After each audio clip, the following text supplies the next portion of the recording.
It was the winter of 1944.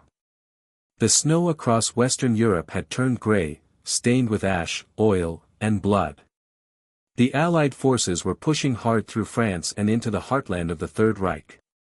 Town by town, field by field, the war machine of Nazi Germany was being dismantled. But the Germans were not simply surrendering. They were adapting. General George S. Patton, commander of the U.S. Third Army, stood on the hood of his jeep one morning, binoculars raised, scanning a tree line in the distance. To his staff officers, he said nothing. But those who knew him saw the tension in his jaw. Something was wrong. He had been reading the reports. Soldiers, good soldiers, were dying after white flags appeared. Men who lowered their weapons. Men who followed the rules of war. Men who believed, even in hell, that some signals still meant something. Patton didn't believe in comfortable lies. He believed in uncomfortable truths. And the truth in front of him was brutal: the enemy had learned to weaponize mercy. Under the Geneva Conventions, the international laws governing armed conflict, a white flag carried enormous legal and moral weight. It was the universal symbol of surrender, of ceasefire, of a willingness to stop killing. Both sides were bound by it. Both sides were supposed to honor it. For American soldiers raised on principles of decency, the white flag was not just a legal signal, it was a human one. When you saw it, you stopped shooting. You approached. You disarmed the enemy. You protected them as prisoners of war. That was the code. But war does not always respect codes. As the Allies pushed deeper into German-held territory in late 1944, field commanders began receiving disturbing reports. A squad approaches a building where a white cloth hangs from a window. They lower their weapons. They call out. Then the shooting starts, from the sides, from above, from holes in the ground. The white flag was bait. Soldiers were being killed not despite their honor, but because of it. The very instinct that made American troops good men was being turned against them. And somewhere in the command chain, someone had to make a decision about what to do next. That someone was Patton. To understand Patton's response, you must first understand the man.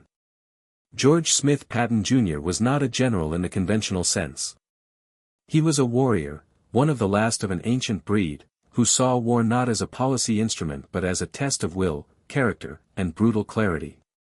Born in 1885 into a military family in California, Patton had been obsessed with glory and combat since childhood. He competed in the modern pentathlon at the 1912 Olympics. He hunted Pancho Villa in Mexico. He was the first officer in the U.S. Army to command tanks in combat during World War I. By World War II, he had become a legend, and a problem. His temper was volcanic. His mouth was unfiltered. He once slapped a soldier suffering from combat fatigue in a field hospital and was nearly relieved of command. Eisenhower kept him on a leash, but kept him, because nobody moved an army like Patton. His Third Army swept across France in the summer of 1944 at a speed that stunned even Allied planners. He was relentless. He despised hesitation. He believed that speed, aggression, and ruthlessness saved more lives in the long run than caution ever could. When the fake surrender reports landed on his desk, Patton did not call a committee meeting. He thought. He read. And then he acted. It did not happen all at once. It began with whispers, rumors passed between exhausted soldiers huddled in foxholes. A unit in Lorraine said they'd lost 3 men to a false surrender. A company near Metz reported that a German soldier had waved a white handkerchief, then detonated a grenade when American troops approached. At first, these were treated as isolated incidents. War produces chaos. Miscommunications happen. Individuals act outside orders. The brass was reluctant to issue any formal response, because any response that changed how American soldiers reacted to white flags risked violating international law, and risked making American troops look like the kind of men who shot prisoners. But the reports kept coming. Patton's intelligence officers compiled a grim dossier. Across multiple sectors, the pattern was unmistakable. German units, particularly Waffen-SS and desperate Volkssturm militia, were using the white flag as a tactical weapon. They would raise it, draw Americans into the open, and then cut them down with concealed machine gun positions or hidden snipers in the trees above. The numbers were not massive, but they were real. And for Patton, they were personal. These were his men. His Third Army. Men he had pushed hard and fast across an entire continent, men who trusted him with their lives. He was not going to let them die for a piece of white cloth. The exact wording of Patton's internal orders on the matter remains a subject of historical debate. Official military communications from this period were often deliberately vague, and Patton was known for giving verbal commands that never made it into written records. But the substance of what he ordered, pieced together from soldier testimonies, unit logs, and post-war interviews, was stark. American soldiers were told, if an enemy unit raises a white flag and then continues to fire, or if the flag appears to be covering a tactical maneuver or ambush setup, the white flag does not grant protection. In plain terms, if you've been shot at from behind a white flag, you do not have to stop shooting back. This was a legally complex order. Under the laws of war, perfidy, the act of feigning surrender to gain a military advantage, was itself a war crime. The Germans deploying this tactic were violating international law. Patton's directive, in effect, told his men that they were permitted to respond to perfidy with force. He did not phrase it as permission to execute prisoners. He phrased it as permission to survive. The distinction, in the fog of war, was sometimes razor-thin. But for soldiers who had watched their friends die walking toward white cloth, the directive was not a license for cruelty, it was a lifeline. Picture a small village in northeastern France. Stone walls. A church steeple. A road running straight through the center. American infantry moves in slow and careful, rifles up. Everything is quiet. Then a white flag appears from the second-floor window of a farmhouse. The sergeant raises his fist. The column stops. The men exchange glances. They've been trained for this. They approach. 2 soldiers break off to flank the building. The rest wait, watching the flag flutter in the cold wind. Nobody sees the sniper in the bell tower. Nobody sees the second position behind the stone wall to the left. The first shot hits the sergeant. The second takes down the radio man. The white flag disappears back through the window as the farmhouse shutters slam closed and muzzle flash erupts from every dark gap in the stone. This scene, or versions of it, played out across the European theater more times than the history books record. Most incidents went unreported, absorbed into the massive casualty counts of a continent-wide war. Soldiers who survived them rarely wrote letters home about what they saw. They just kept moving. But these moments shaped the psychology of an army. They taught men to hesitate at the worst possible moment. And hesitation, in Patton's doctrine, was death. Patton's response put him at a genuine crossroads, one that military historians and legal scholars still argue about today.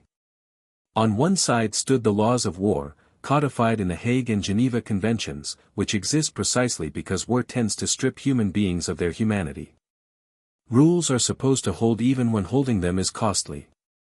On the other side stood the reality on the ground: soldiers were dying because they followed rules that the enemy had decided to abandon. Rewarding perfidy with compliance doesn't uphold the law, it incentivizes further violations. The legal doctrine of perfidy actually supports Patton's position. An enemy who feigns surrender and then attacks has committed a war crime. Their protection under the white flag is forfeit at the moment of deception. A soldier who responds with force to a false surrender is not a war criminal, they are a victim defending themselves. But the problem was one of verification. In the chaos of battle, how do you know if the white flag is real or fake before it's too late? You often don't. And that uncertainty was exactly what the German commanders who ordered the tactic were counting on, not just to kill Americans, but to make every subsequent genuine surrender more dangerous, more confusing, more likely to end in tragedy. Patton understood this. He was playing a long game of psychological warfare, even while the bullets flew. To fully understand what Patton was responding to, we need to look at the German side of the equation. By late 1944, Germany was losing, badly. The Wehrmacht had been bled white on the Eastern Front. The Luftwaffe was a shadow.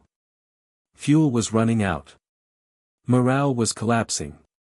In this context, some German commanders turned to unconventional tactics designed not to win the war, that was no longer possible, but to slow the Allied advance, buy time for political negotiations, or simply cause maximum damage before the end.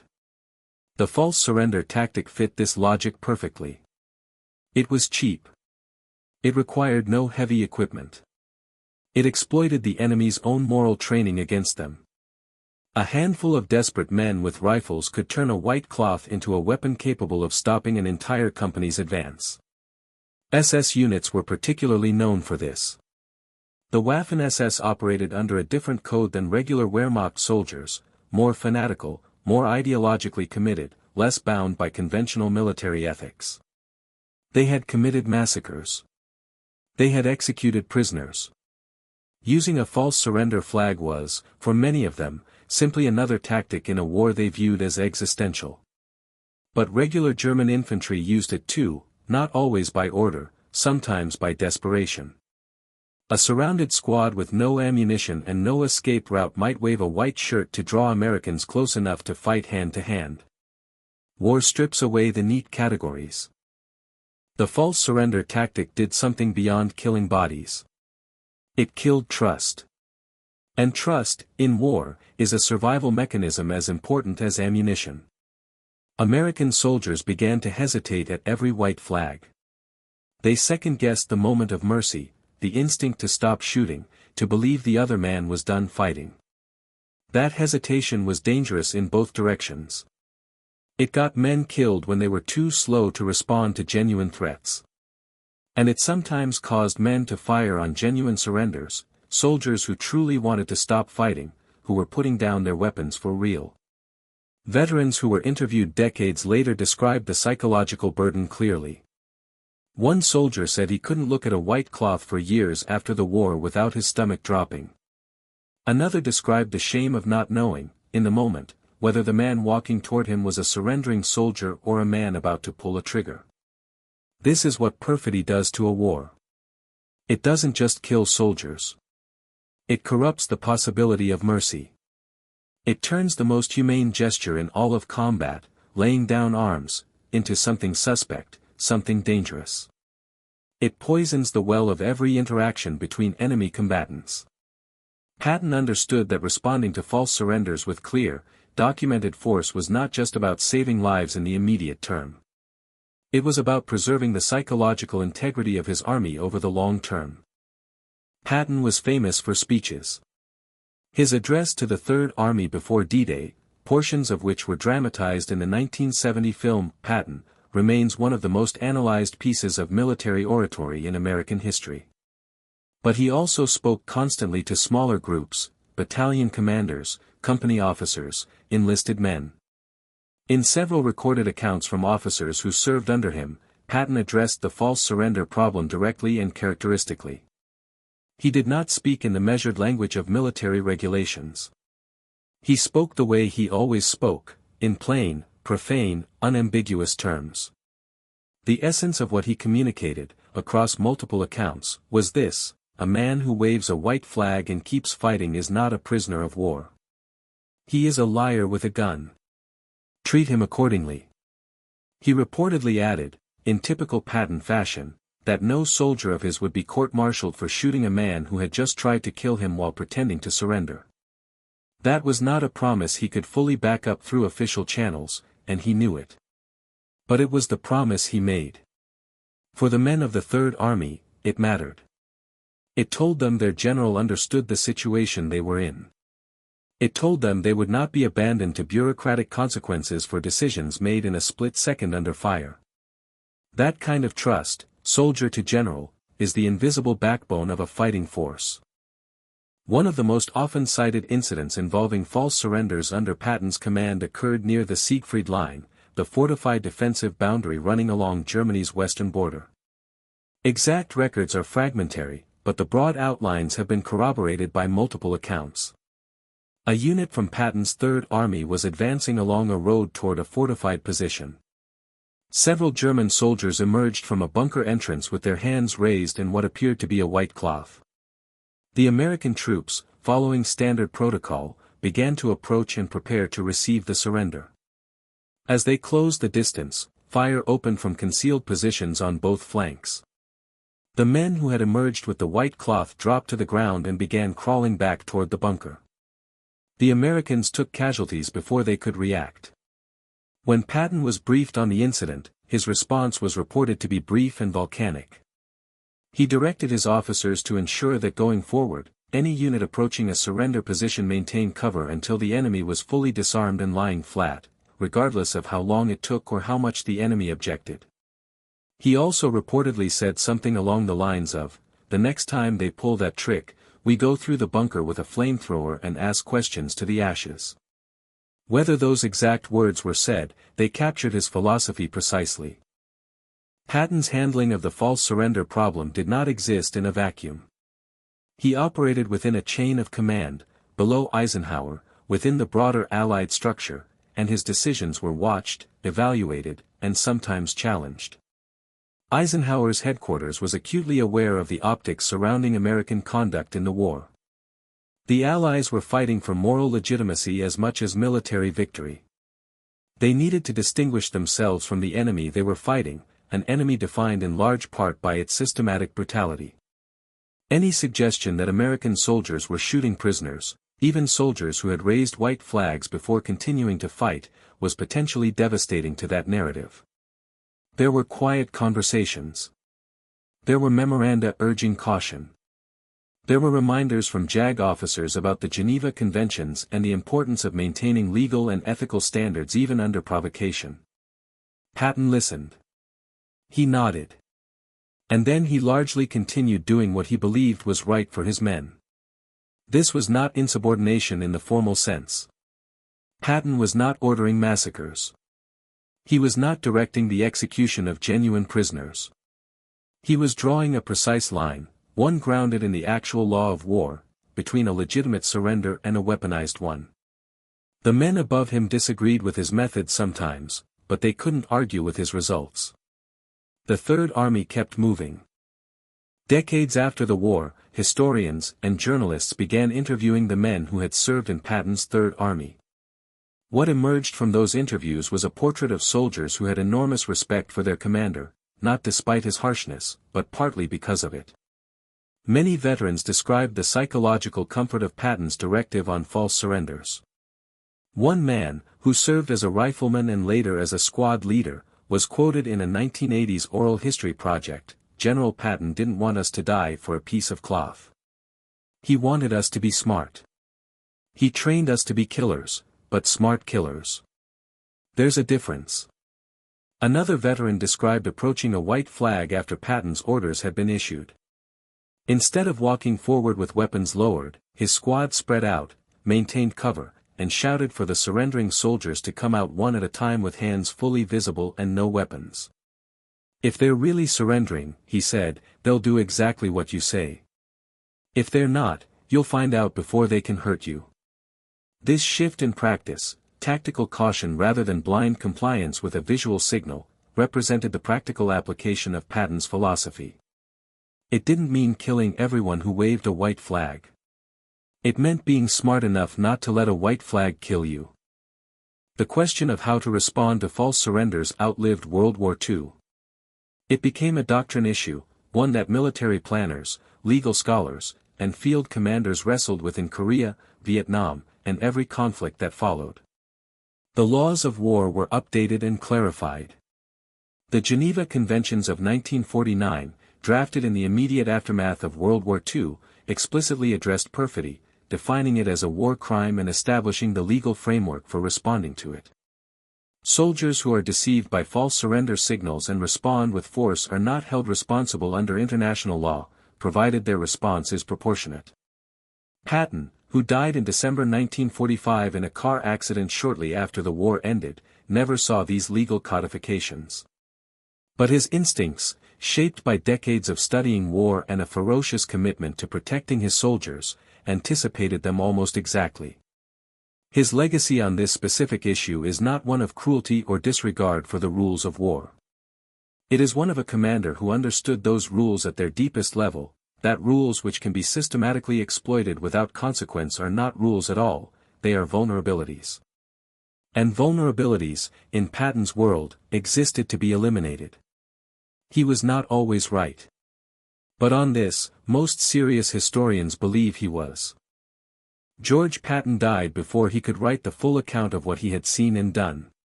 His memoirs, War as I Knew It, were published posthumously, a soldier's book, blunt and personal, with none of the political smoothing that other generals applied to their legacies. What history remembers about Patton is complicated. The slapping incident. The speeches. The ivory-handled pistols. The legend and the myth. But underneath all of it was a man who had looked at war with open eyes for his entire life and refused to pretend it was something it wasn't. The story of false surrender flags, of snipers hiding behind white cloth, is not a pleasant story. It does not fit neatly into the heroic narratives of World War II. It is a story about the depths to which desperation drives men, and about the moral complexity of fighting back when the rules of decency have been turned into weapons against you. Patton's answer to that complexity was characteristically unambiguous. Protect your men. Honor the law, but understand it. Don't let your enemies use your values as a blade against your throat. Whether you agree with him or not, the soldiers of the Third Army came home.